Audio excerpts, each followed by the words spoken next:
I'm JP Gilmore of Integrity, and we're doing a special edition of Ostriel Centro's My Favorite Bottle. We're here today with Dr. Jerry Seps of Storybook Mountain Vineyards. Dr. Seps, welcome. Thank you, JP. It's nice to be here. Jerry, how did you find the property where Storybook Mountain Vineyards is today? Well, my wife and I had been looking for 2 years, and we found this ad, and the realtor said, "We meet you up there at the vineyard." And it was abandoned at that time. There was just this gate across the entrance. And it was late on a summer afternoon, and we came in that gate and went down the road. And on our left-hand side were the Palisades, reflected in the moonlight, because just a beautiful time of night. And there were deer playing in the meadow, because there was a little meadow on the left of the road there. And that's when I still loved deer. But we went around another corner. There's a large redwood grove, and then there were 3 shadowy entrances into the hill there, which we found out were caves dug by the Chinese. And we just kind of fell in love with the place. It was love at first sight, with this beautiful hillside with the redwood groves going up the hill, and just the romance of the moonlight and the deer in the meadow and all that good kind of thing. And from there, the love story has continued to the present day. And how did Storybook Mountain Vineyards get its name? Well, it started out being owned by 2 brothers named Grimm, Jacob and Adam Grimm, back in the 1880s. And we decided Grimm Vineyards and Wine Vaults was probably not a good name to revive. So to honor the brothers Grimm, we called it Storybook Mountain. But also Storybook because it's a beautiful location at the top of the Napa Valley, goes up a hillside, occupies a mountain bowl, literally at the very top of the valley, as our sign modestly says, first in the Napa Valley. And it's a storybook also because I think wine, like a good story, should add something to your life. So hopefully our wines are adding something to your life as well. So the Grimm Vineyards and Wine Vaults became a ghost winery. Tell me about a ghost winery. What is that? It's a ghost winery because it was abandoned for a long period of time. What had happened is back in '64, and we bought the place in '76. So for 12 years it had laid abandoned. And these caves had been very romanticized in a publication that was on the older wineries in the Napa Valley. And the writer had said, this is a ghost of wineries past, in effect. So that's how it got its name, and being abandoned for that long period of time as well. Jerry, I know from visiting Storybook that there's a network of caves that are part of the winery dug into the side of the mountain. What can you tell me about those? Well, the caves are really one of the things that attracted us to the property. These are caves that were dug back in the 1880s by the Chinese. There are 3 caves connected at the rear, and if you visit the caves, you can still see the pick marks left by the Chinese. They're quite well done. They have great air circulation, and they're a perfect place to have as the core of your winery. So Jerry, please tell me how you decided to plant Zinfandel rather than Cabernet or Chardonnay on the property. Well, that was something of a difficult decision. We were urged to plant Chardonnay because this was the '70s and everybody was planting Chardonnay at the time. But because the property was abandoned, we had to have it cleared. And in that process, we wanted to evaluate the land. And we felt if we could be good stewards of the land, plant the right thing on that land, the land would then support us. But in order to do that, you have to match grape and estate. And so we looked at the soil, we looked at the climate, we looked at the exposure, we looked at the topography, all those things that go into creating that match of grape and estate. If we could find the grape that matched all those characteristics, we would produce something that would be hopefully world class. Finally decided we'd talk to the late Andrei Chelichev. And he said, Jerry, there's just no better place for growing Zinfandel in those red clay loam soils above Calistoga. So that was kind of the final word, and he was the dean of California winemakers, so hopefully that set us on the right track. Can you tell me a story about when you first knew that Storybook Zinfandel was a success? As you know, it takes a while for grapes to mature and get it in the bottle and have it ready to sell. And in that process, which was about 6-7 years, we came to need some money. So we applied to the bank for a 6-figure loan to carry us on. They said, well, your business plan is great, you've got enough assets, but we want a bottle of your wine. And they took a bottle of our wine, and the bank directors actually poured the wine among themselves, and they thought it was good enough to give us a six-figure loan. So I can honestly say that we sold our first bottle for six figures. Jerry, looks like we've got a bottle of 2009 Storybook Mountain Vineyards Mayacamas Range Zinfandel. Shall we taste it? By all means. Absolutely. This wine is our flagship wine in some ways. That's the wine we do more of than any other.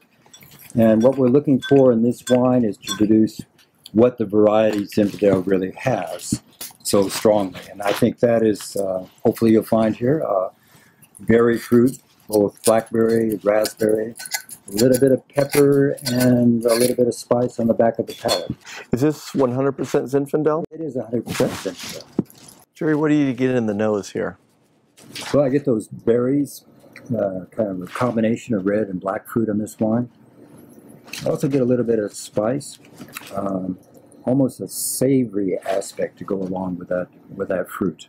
And the oak you age the wine in, does that have anything to do with the aroma? It does. We age our wine in a combination of French and American oak, so that kind of adds to the complexity of the wine. I think that adds both aroma and something to the body of the wine. Let's give it a taste. Wow, that's wonderful. Thank you. So what are you getting on the palate? Well, it's as it should be, a repetition of basically what you get in the nose, that kind of fruit. A little more spice, perhaps on the palate than there was in the nose, and that little bit of black pepper right at the end. But it leaves that palate nice and clean, ready for the next sip or the next bite of food. So I'm looking forward to a good dish here at El Central. Yeah, and I get an incredible concentration of fruit. Does that have anything to do with the age of the vines?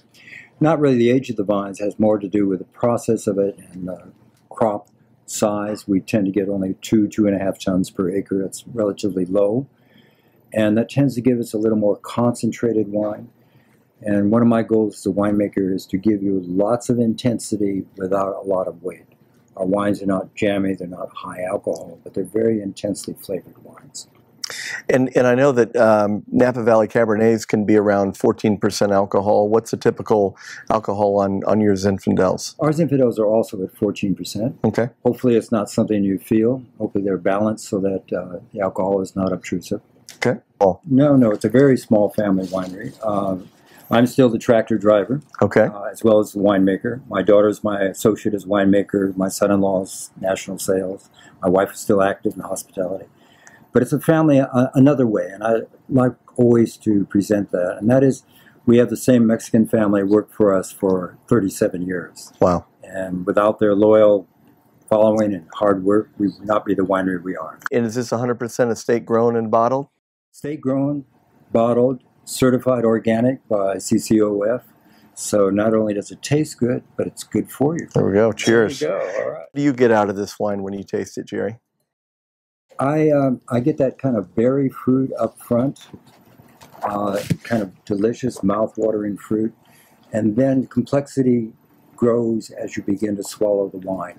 It'll be very focused, very long, very clean on the palate. So you're a Zinfandel producer, but how have you been able to consistently produce world-class Zinfandel year after year? It goes back to year one and trying to find the right match of grape and estate. We have a relatively cool climate. We're the coolest vineyard in the north part of the Napa Valley, as an example. So the climate is right. We face east. We have more east or northeasterly exposure. It tends to draw the morning sun rather than the late afternoon bake. It tends to maintain the balance of the wine. Mm-hmm. We have red clay loam soils, which tends to give the wine a little bit power.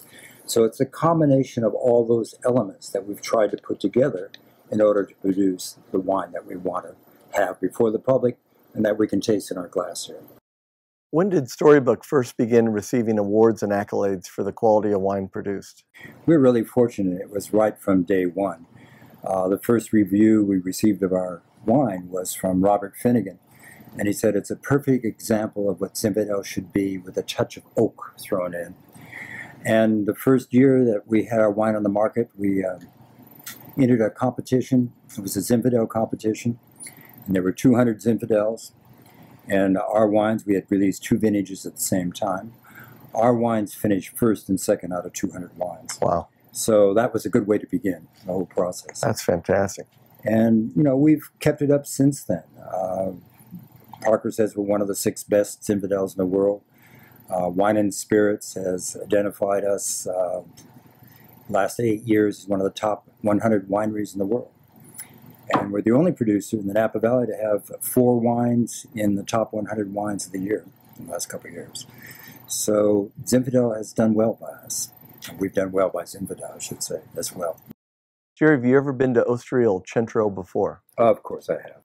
Well, let's see. They've been open about 16 years now, if I recall. Mm-hmm. And like Storybook, they have that reputation for consistent, good food, good atmosphere, nice people. It's a lovely place to come to, and I'm really pleased to have our wine here for all those years. And which wines of yours are on the wine list at Il Centro? Right now we have the Mayacamas range that we're enjoying. There's a wine we call Eastern Exposures. There's our Reserve. And there's a blend called Antaeus.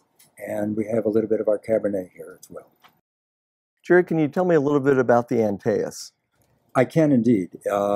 It's called Antaeus because that's a figure out of Greek mythology. It's the figure that draws all his strength from the land. And that wine draws from all our red varieties. We now have planted, in addition to the Zinfandel, which is still our dominant grape, a little bit of Cabernet, a little bit of Petit Verdot, a little bit of Merlot. And that wine contains all those varieties. Mostly Zinfandel, and then Cabernet, and a little bit of Merlot, Petit Verdot. And it makes for a wine that somebody called the essence of California. It has that fruit that you expect from Zinfandel up front, and then it has that Cabernet kind of aspect in the back, adding to the complexity of the wine and its enjoyment. Dr. Seps, thank you so much for joining us at Ostriol Centro, and your wines are fantastic. JP, it's been my pleasure. Let's do it again. Cheers. I'm JP Gilmore of Integrity Wine, and this has been a special edition of My Favorite Bottle from Ostriol Centro, featuring Dr. Jerry Seps at Storybook Mountain Vineyards. Be sure to join us for our next edition of My Favorite Bottle, featuring Storybook Mountain Vineyards and Dr. Jerry Seps.